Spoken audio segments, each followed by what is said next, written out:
자, 이론 한번 볼 수 있도록 하겠습니다. 다음 중 일반 기업회계 기준에 따른 재화의 판매로 인한 수익을 인식하기 위하여 충족되어야 하는 조건이 아닌 것은, 그러니까 수익 인식, 수익 인식 기준이 되는 걸 말하는 겁니다. 그러니까 쉽게 말씀드려서 언제 팔린 거로 보느냐, 그런 말이 되겠네요. 한번 볼게요. 조건이 아닌 것은 틀린 거 찾는 겁니다. 아닌 것은이니까 틀린 거 찾는 거. 첫 번째, 재화의 소유에 따른 유의적인 유형과 보상이 구매자에게 이전된다. 그러니까 재화 물건이 물건의 소유권이 구매자에게 이전된다. 즉 넘어갔단 말입니다. 이거 팔린 거로 봅니다. 수익 인식 기준이 됩니다. 1번 맞습니다. 두 번째, 진행률을 신뢰성 있게 측정할 수 있다. 답은 2번이 되네요. 자, 2번이 됩니다. 진행률이 아닙니다. 진행률 같은 경우는 우리가 용역 같은 경우에 해당되겠죠. 용역의 경우에는 진행률에 따라서 측정하는 것이 아니라 대가의 각 부분을 받기로 할 때, 그때 이게 재화를 수익을 인식하게 돼 있어요. 그래서 요놈은 진행률이 아니라 뭐라고 해야 되노? 진행률이 아니라 그게 완성도 기준이 되겠죠. 그만큼 했을 때 처리가 되는 겁니다. 따라서 답은 2번이 되겠네요. 세 번째, 경제적 수익의 유입이 가능성이 매우 높다. 예, 맞습니다. 답은 수익 금액을 신뢰성 있게 측정할 수 있다. 예, 맞는 말이네요. 따라서 답은 2번이 되며, 사실 이 문제 같은 경우는 1번, 3번, 4번 보기가 시험에 자주 나오는 보기입니다. 1번, 3번, 4번 보기를 꼭 좀 알아주시기를 바라겠습니다. 1, 3, 4 보기가 시험에 보기에 자주 나오는 보기들입니다. 그러니까 1, 3, 4를 좀 익혀서 여러 번 읽어보셔서 익혀주시기를 바라겠습니다. 답은 2번이 틀렸어요. 다음 2번. 다음 중 계속적으로 물가가 상승하고 기말 상품 재고액은 기초 상품 재고량보다 증가하는 상황일 때 미치는 영향으로 옳지 않은 것은 틀린 것은, 이 문제도 조금 어려워 보이지만 실제로는 어렵지 않습니다. 한번 보겠어요. 보니까 매출 원가란 말이 나와 있고요.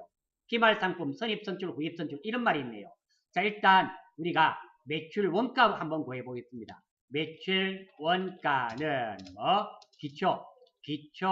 기초 상품 재고액 플러스 단기 매입액 마이너스 기말 상품 재고액 이렇게 됩니다. 이렇게 되는데, 자, 물가가 계속적으로 상승하고 이런 말이 있잖아요. 그러면 물가 한번 보겠습니다.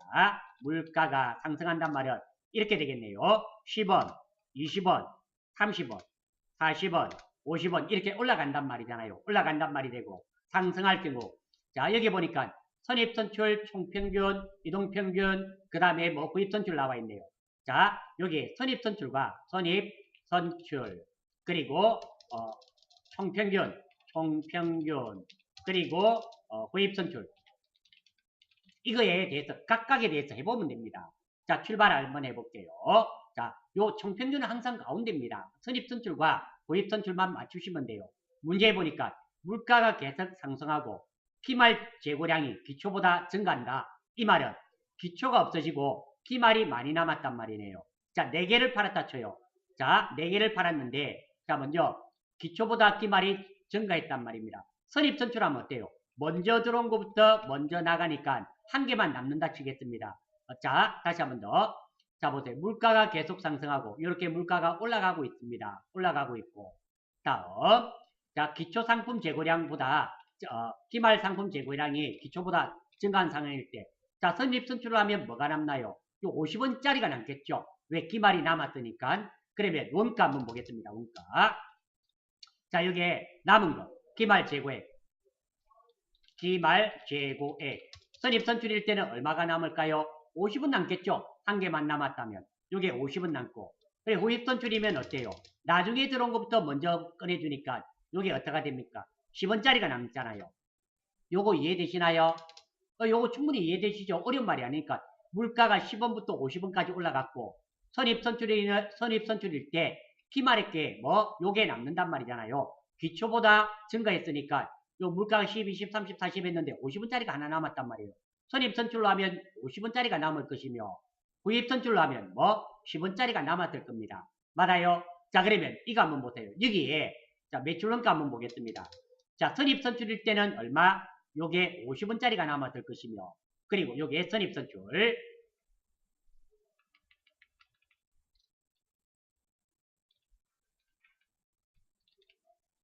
이거 그리고 요놈이 구입선출일 때는 얼마짜리가 남았나요? 구입일 때는 얼마? 10원짜리가 남았을 겁니다. 맞아요? 그러면 요 두 개 금액 합한 것을 요 두 개 합한 것을 200원이라 쳐요. 200원. 물론 요것도 얼마? 200원 하면 되겠죠. 200원. 자, 이렇게 하면 원가 한번 보세요. 자, 요거는 자, 선입선출일 때는 200원. 요거 두 개 더한 게 200원. 200원에다가 50원을 빼니까 원가가 얼마가 되나요? 150원이 될 겁니다. 되고. 다음. 자, 요거는 얼마가 되는가 한번 볼까요? 요거는 10원이니까 요게 얼마가 된다? 190원. 요거 되는 거 이해가 되시나요? 다음. 자, 그러면 우리 그거 있죠. 단기순이익 한번 볼까요? 단기순이익 이거 어떻게 단기순이익은 요거 한번 보겠습니다. 단기순이익 총수익에서 뭐를 뺀다? 총비용을 뺍니다. 총비용을 빼요. 이렇게 되는데 총수익은 어떻게 구해요? 매출 이익만 따져봐요. 매출 이익에서 뭐 매출액 마이너스 매출 원가입니다. 자, 이거 한번 보겠습니다. 여기서 이제 따져봐요. 자, 선입선출은 매출 원가가 얼마? 150원입니다. 구입선출은 얼마? 이게 190원이에요. 매출 원가가 선입선출이 낮죠. 낮으니까 이익은 높아질 겁니다. 따라서 단기순이익은 어떻게 올라간다? 올라가게 됩니다. 자, 숫자를 한번 넣어볼까요? 여기 매출 원가가 한 개는 얼마가 된다? 한 개는 150원이고 이게 선입이죠. 선입은 150원이고 그리고 구입은 190원입니다.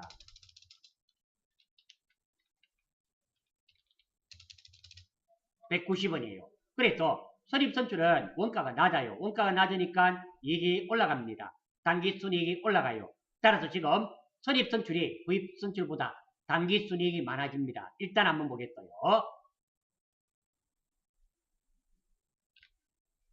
자, 여기 한번 봐요. 단기순이익 나와 있네요. 선입선출이 구입선출보다 크게 평가된다.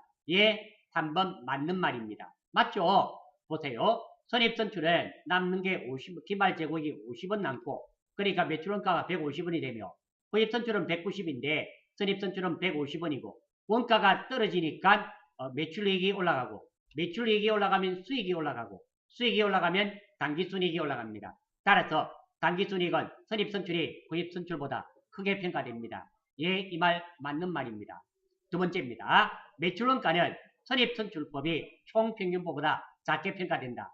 예, 항상 순서가 이렇습니다. 선입선출, 총평균, 구입선출이 있다면 선입선출이 얼마? 원가 한번 봐요.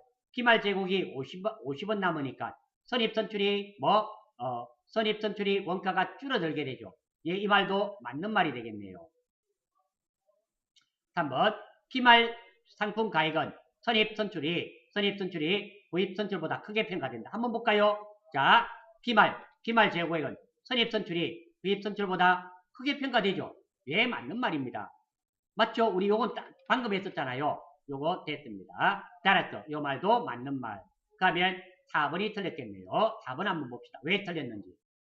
4번 기말 상품 가액은 선입선출이 이동평균보다 작게 평가된다. 한번 볼까요? 자, 기말 가액은 요거 말하는 거죠. 기말 상품 재고액 이거 말하는 겁니다. 이거 가액은 선입선출이 50원, 총평균 자 항상 다시 말씀드립니다.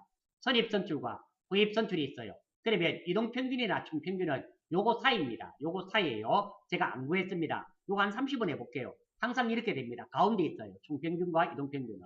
그러니까 다시 문제 한번 볼까요? 자, 기말 상품 가액은 선입선출법이 이동평균보다 작게 아니죠. 크게 평가되죠. 선입선출법이 총평균보다 50원이고 이건 30원 됐잖아요. 크게 평가되네요. 따라서 답은 4번이 틀렸습니다. 작게가 아니라 뭐 크게입니다. 크게. 그러니까 크게가 되는 거예요. 답은 4번이 되겠네요. 자, 이 문제는 조금 어려워 보이지만 이런 문제가 자주 나와요. 자주 나오고 이것은 여러분 공식이 있는 거 있죠. 매출원가는 기초상품 재고액, 단기 매입액, 기말상품 재고액, 단기 순이익 이 공식과 두 번째 선입선출과 후입선출 여기에 대한 개념을 알고 있고 물가상승이라는 이 개념만 알고 계시면 충분히 푸실 수 있는 그런 문제입니다. 사실 이 문제는 좀 복합적인 문제가 되고 두 번째입니다. 이게 아니면 이거 다 외워야 돼요. 이거 사실 외우기 힘듭니다. 저는 이거 외우지 않습니다. 이거 어느 세월에 이거 다 외워서 말이 약간만 바뀌더라도 말이 싹싹 바뀌어요. 외우기 힘듭니다. 그래서 여기에 대입을 하셔서 충분히 푸실 수 있는 문제이니까 이렇게 좀 풀어주시기를 바라겠습니다. 3번 한번 보겠어요. 다음 중 유형자산의 감가상각에 관한 설명으로 틀린 것은 감가상각이네요. 감가상각. 모든 유형자산 및 무형자산은 시간이 지남에 따라 사용함에 따라 그 가치가 떨어지죠. 그게 뭐 감가상각입니다. 그런데 감가상각 중에서 토지와 건설 중인 자산은 감가상각이 없다라는 말씀을 드렸습니다. 틀린 거 찾는 거네요. 문제 한번 보겠습니다. 1번. 자, 유형자산의 감가상각 대상 금액은 내용연수에 걸쳐 합리적이고 체계적인 방법으로 배분합니다. 예, 정확한 말입니다. 1번 맞는 말입니다. 두 번째, 유형자산의 감가상각은 자산을 구입한 때부터 즉시 요거 틀렸네요. 답은 2번입니다. 2번이 틀렸고 2번이 왜 틀렸냐면 살 때부터 즉시 시작하는 것이 아니라 요놈은 해당 자산을 사용 가능한 때부터 상각하기 시작한다. 이렇게 됩니다. 구입한 때부터 즉시 시작하는 것이 아니라는 거예요. 해당 자산을 사용 가능한 때부터 상각하기 시작하게 됩니다. 따라서 답은 2번입니다. 이 보기도 자주 나와요. 자주 나오는 보기니까 꼭 좀 알아주시고요.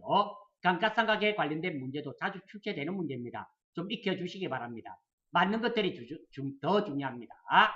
유형자산의 감가상각 방법은 자산의 경제적 효익이 소멸되는 형태를 반영한 합리적인 방법이어야 한다.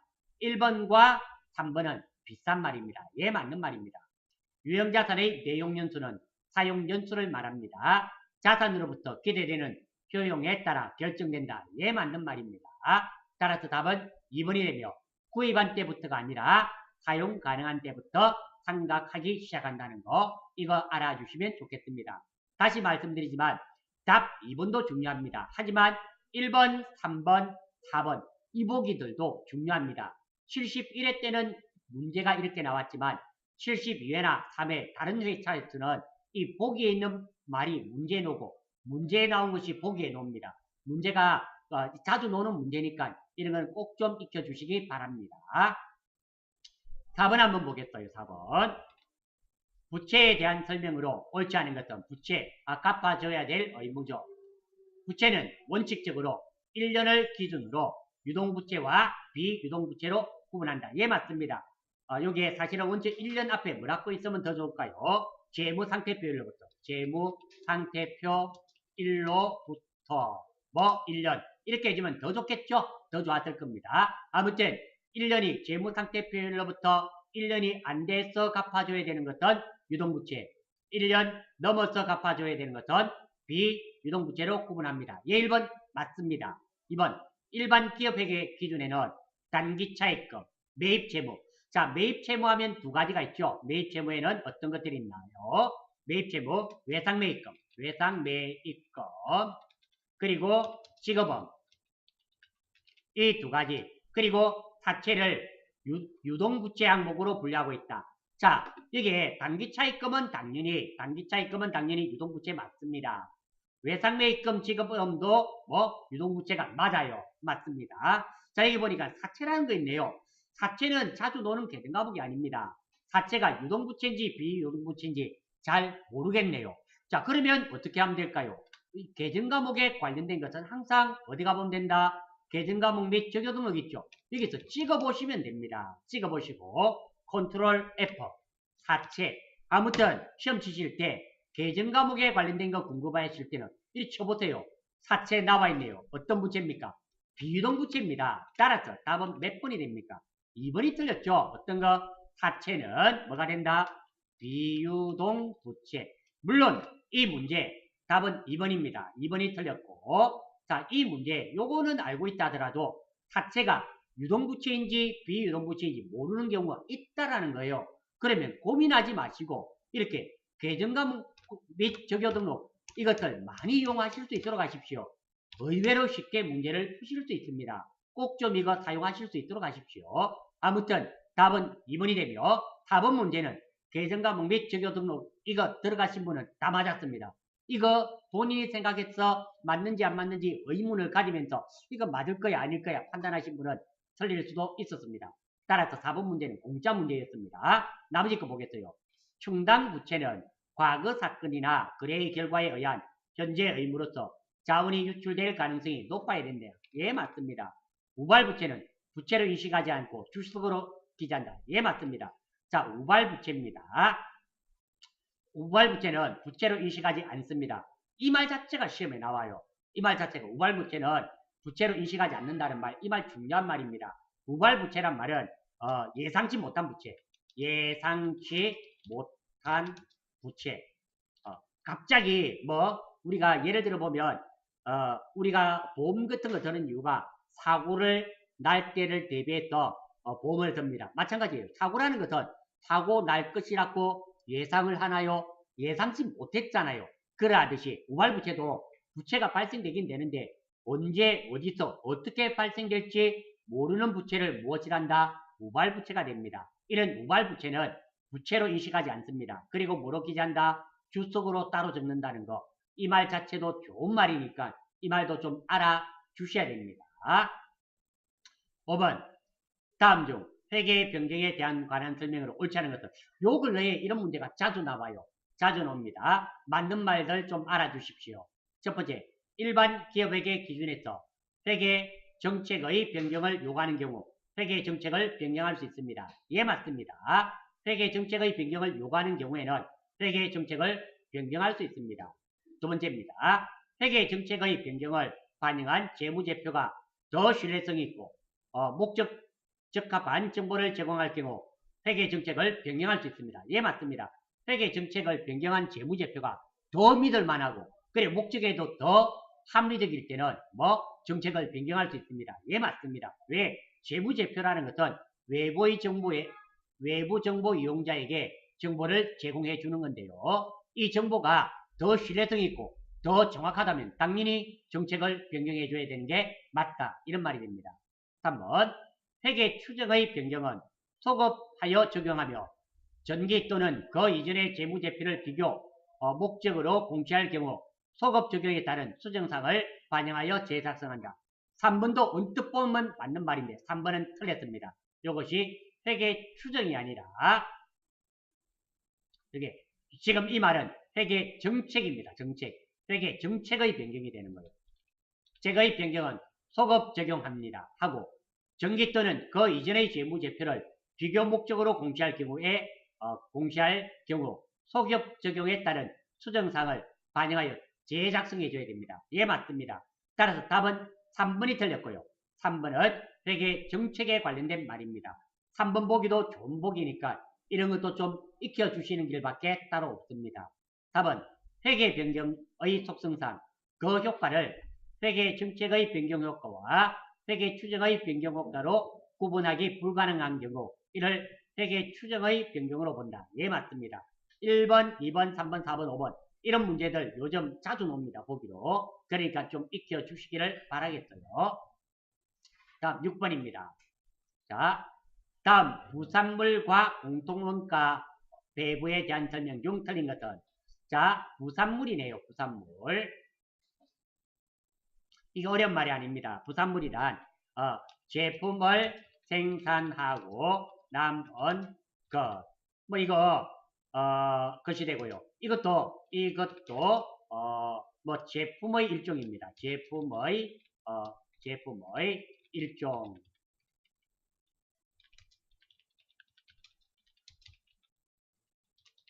자, 이렇게 돼요. 그러니까 요거의 부산물의 가장 간단한 예가 어떤 정도 되는가 하면은 얘가 검세공하고 나서 남은 검무쓰레기. 이런 것들이 부산물이 되겠죠. 왜 검을 세공하고 나면 왜 검을 갈게 되니까 그 부쓰레기 좀 남잖아요. 그거 버리지 않잖아요. 그런 게 뭐 일종의 부산물로 볼 수 있습니다. 또는 이런 거 말고는 또는 뭡니까 강철판을 가지고 실린더를 만들게 되면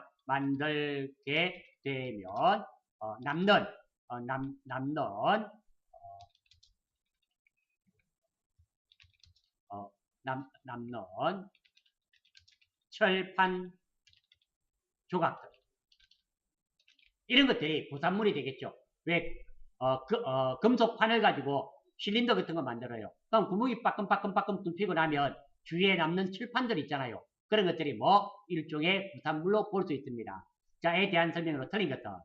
자, 첫 번째 부산물이란 주생산품 산물을 제조 과정에서 필연적으로 발생하는 물품을 말한다. 예, 1번 맞는 말입니다. 우리가 검세공하게 되면 검 부스러기가 남죠. 필연적으로 남는 것을 말하는 거예요. 1번 정확하게 맞는 말입니다. 2번 주산물과 제품 말하는 거죠. 부산물을 동시에 생산하는 경우 발생하는 공통원가는 각 제품을 분리하여 식별할 수 있는 시점이라 완성한 시점에서 개별 제품의 상대적 판매 가치를 기준으로 배분한다. 예, 맞습니다. 그러니까 부산물이 발생하면 이거 배분을 해줘야 되는데 그 가치에 따라서 배분해준다. 이런 말이 되네요. 2번 맞는 말입니다. 세 번째, 주산물과 부산물의 공통원가는 생산량 기준 등을 적용하는 것이 더 합리적이라고 판단되는 경우 그 방법을 적용할 수 있다. 3번도 맞는 말입니다. 가격에 따라서 할 수도 있지만 이게 많이 생산한 거에는 많이 배분하고 작게 생산한 거에는 작게 배분하는 게 더 합리적인 경우가 있다라는 거예요. 모든 원가는 합리적이고 체계적인 방법에 의해서 원가를 배분하게 되어 있습니다. 예, 3번 맞는 말입니다. 4번 중요하지 않은 부산물이라 하더라도 손실현 가치를 측정하여 반드시 주요 제품과 구분하여 회계 처리를 하여야 한다. 중요하지 않은 부산물 있죠. 부산물이 중요한 부산물도 있지만 중요하지 않은 부산물은 원가에서 그냥 차감하게 되어 있습니다. 따라서 반드시 주요 제품과 구분하여 회계 처리해야 된다. 이 말이 틀렸습니다.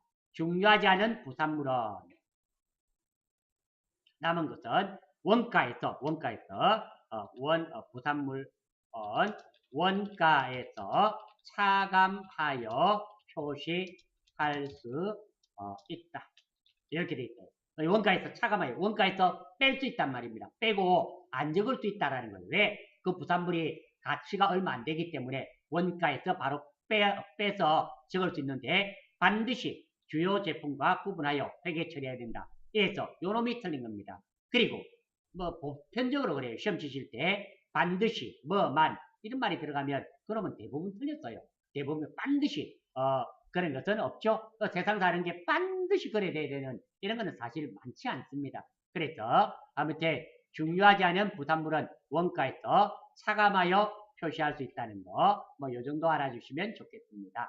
자, 아무튼 1번, 2번, 3번 이런 문제는 잘은 안 나왔어요. 잘은 안 나왔는데 아무튼 부산물이라는 개념을 좀 알아주시면 도움이 되리라고 생각됩니다.